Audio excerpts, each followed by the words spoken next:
Okay, so now we're going to practice still the interaction diagram and force diagram, but we're going to practice doing two objects and looking for the Newton's third law pair, okay?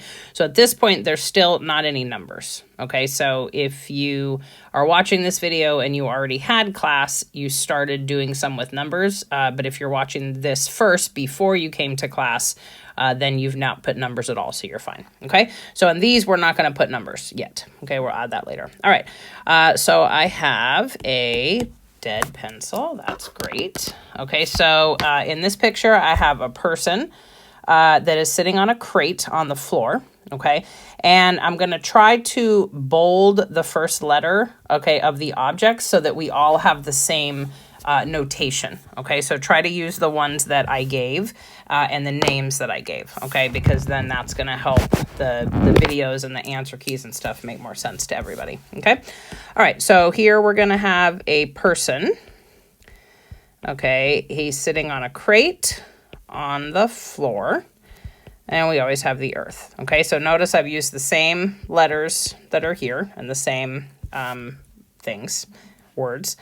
Okay, and let's see who's interacting. Okay, so remember, anybody that's touching is interacting. Okay, so the person in the crate, that's going to be a normal force, okay, because it's a surface. The person's sitting on the crate and compressing it a little bit, okay?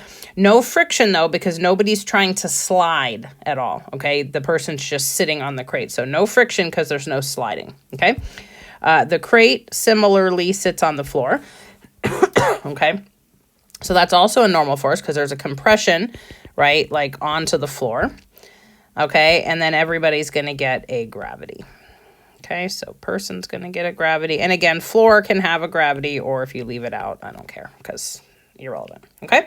All right, so now let's look at the force diagram for the person, okay? So we're going to just look here, and I can see that the person only has two interactions, okay? So I'm going to put P for person because the person is the feeler.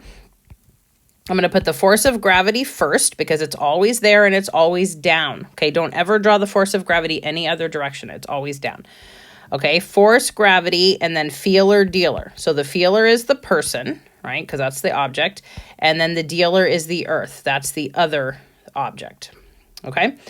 All right, and, I forgot to see if this was balanced or unbalanced. Oops, let's write that in there. I'm going to have to go back and adjust these. Okay, the forces should be balanced. Okay, and then let's look at the upward, right? So the other interaction is right here. That's between the person and the crate. So up, there's going to be a force normal, okay, feeler, person, dealer, crate. Okay, and those are going to be equal because nobody's moving. Okay, all right, and then let's look at the crate next. Okay, and we can see that the crate has three interactions. Okay, so I'm going to draw C for the crate feeler. I'm going to draw the force of gravity on the crate first. Okay, force of gravity, crate, earth. Okay, and then I got to see what else there is. Okay, so I see a normal force with the person. All right, and you have to think about what the crate is feeling. Okay, so if the person is sitting on the crate is feeling compressed downward, right? The crate feels that downward. Okay, so I'm going to add another arrow here, force, normal, crate, person, okay? And then with the floor, right, the person is going to feel a normal force, the crate is going to feel a normal force from the floor, which is going to be trying to push the crate up, right? Because the crate is pushing those little springs down into the floor, but those springs are trying to pop the crate back up, okay? So this is going to be force, normal, crate, floor, okay? And that one has to be big enough, right, to counteract both of these. So those have to be the same size total. Okay, all right, and then I'm going to look for my Newton's third law pair. Okay, and if my two objects are person and crate, I'm looking for the ones that have the feeler dealer as person crate. Okay, so that's going to be this one here. See, person crate. Okay, and this one here, crate person. Okay, and then I'm just going to connect those. That's a Newton's third law pair. Okay, so notice it's the same force type. They're both normal forces. And then the feeler dealer is the same. It's just in opposite places, right? Because that's the same force. Again, two sides of the coin, the heads and the tails, they have to go together, okay?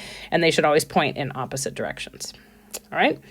And then later we'll put numbers onto these, but right now we're just going to practice it just to find them. All right, so that is it.